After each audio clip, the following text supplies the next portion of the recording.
आप सब मेरे ऑनलाइन बहन भाइयों को एक बार फिर से जय मसीह की। परमेश्वर के अनुग्रह दया और कृपा से हम सब जीवित हैं, सही सलामत हैं। मैं विश्वास करता हूँ कि प्रत्येक जन के परिवार में शांति दिया प्रभु ने, और रात भर हम सबको अच्छा नींद दिया ताकि हमने सुबह अच्छा दिन देखा। उसका धन्यवाद करेंगे।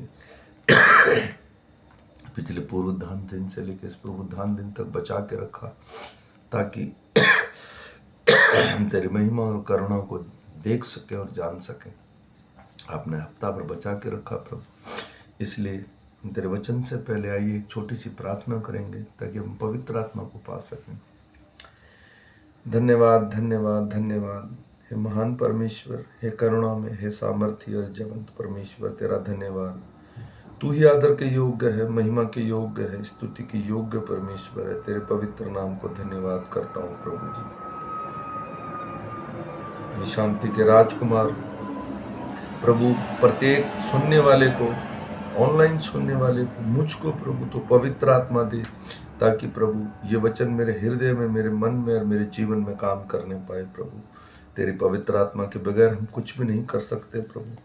हे मेरे राजा, तेरा वचन कहता है पहले मेरे धर्म और राज्य की खोज करो प्रभु जी। बिना पवित्र आत्मा के हम तेरी खोज नहीं कर सकते, क्योंकि वो हमारा सहायक दिया गया है प्रभु जी।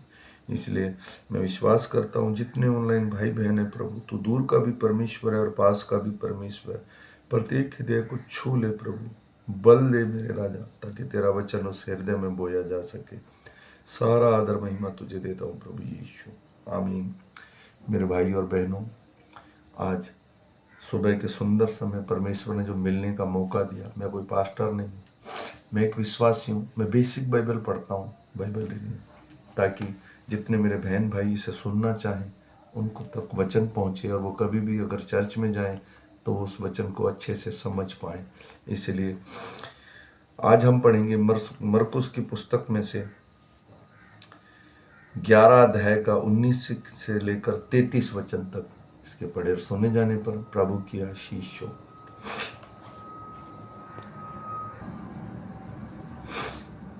सांझ होते ही वे नगर के बाहर चले गए। फिर भोर को जब वे उधर से जाते थे तो उन्होंने उस अंजीर के पेड़ को जड़ तक सूखा हुआ देखा। पतरस को यह बात स्मरण आई और उसने उससे कहा, हे रब्बी, देख, यह अंजीर का पेड़ जिसे तूने श्राप दिया था सूख गया है। यीशु ने उसको उत्तर दिया, परमेश्वर पर विश्वास रखो। मैं तुमसे सच सच कहता हूँ कि जो कोई इस पहाड़ से कहे तू उखड़ जा और समुद्र में जा पड़, और अपने मन में संदेह ना करे, वरन प्रतीति करे कि जो कहता हूँ वह हो गया, तो उसके लिए वह होगा। इसलिए मैं तुमसे कहता हूँ कि जो कुछ प्रार्थना करके मांगो तो प्रतीति कर लो कि तुम्हें मिल गया और तुम्हारे लिए हो जाएगा। और जब कभी तुम खड़े हुए प्रार्थना करते हो तो यदि तुम्हारे मन में किसी बात के प्रति कुछ विरोध हो तो क्षमा करो, इसलिए कि तुम्हारा स्वर्गीय पिता भी तुम्हारे अपराध क्षमा करे। और यदि तुम क्षमा ना करो तो तुम्हारा पिता जो स्वर्ग में है तुम्हारे अपराध क्षमा ना करेगा। वे फिर यरूशलेम में आए, और जब वह मंदिर में टहल रहा था तो प्रधान याजक और शास्त्री और पुरानी उसके पास आकर उससे पूछने लगे, ये काम किस अधिकार से करता है, और यह अधिकार तुझे किसने दिया है कि तू ये काम करे? यीशु ने उनसे कहा, मैं भी तुम से एक बात पूछता हूँ, मुझे उत्तर दो कि मैं तुम्हें बताऊंगा कि ये काम किस अधिकार से करता हूँ। यूहन्ना का बपतिस्मा क्या स्वर्ग की ओर से था या मनुष्यों की ओर से था? मुझे उत्तर दो।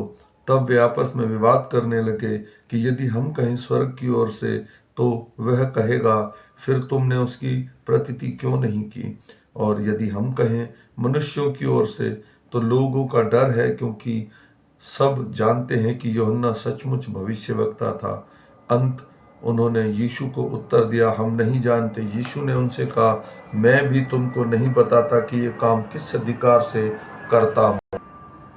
आमीन। मेरे भाई और बहनों, ये आज का वचन, परमेश्वर का वचन साफ साफ बताता है कि जब तुम खड़े होकर प्रार्थना करो और तुम्हारे मन में किसी के प्रति विरोध हो तो क्षमा करो, इसलिए कि तुम्हारा स्वर्गीय पिता भी तुम्हारे अपराध क्षमा करे, और यदि तुम क्षमा ना करो तो तुम्हारा पिता जो स्वर्ग में है तुम्हारा अपराध क्षमा न करेगा। इसलिए मैं विश्वास करता हूँ मेरे भाई और बहनों, अगर किसी के हृदय में किसी के प्रति अगर छोटा सा भी अगर पाप या छोटी सी भी ईर्ष्या या छोटा सा भी कुछ भी आपके है तो आप क्षमा कर दीजिए। आप अपनी तरफ से अपनी चीज़ को क्लियर कर दीजिए, क्योंकि मरकुस 17:4 में लिखा है कि जब कोई पछता कर आए तो उससे मेल मिलाप करो। आप क्षमा कर सकते हैं, अपने हृदय को उसके अपने मन में उसके लिए कुछ भी ना रखें, यह परमेश्वर का वचन कहता है। इसलिए मैं विश्वास करता हूँ कि आज का वचन हमारे हृदय और मनों में काम करे। हम फिर मिलेंगे शाम के वचन के साथ। तब तक सब मेरे ऑनलाइन बहन भाइयों को जय मसीह।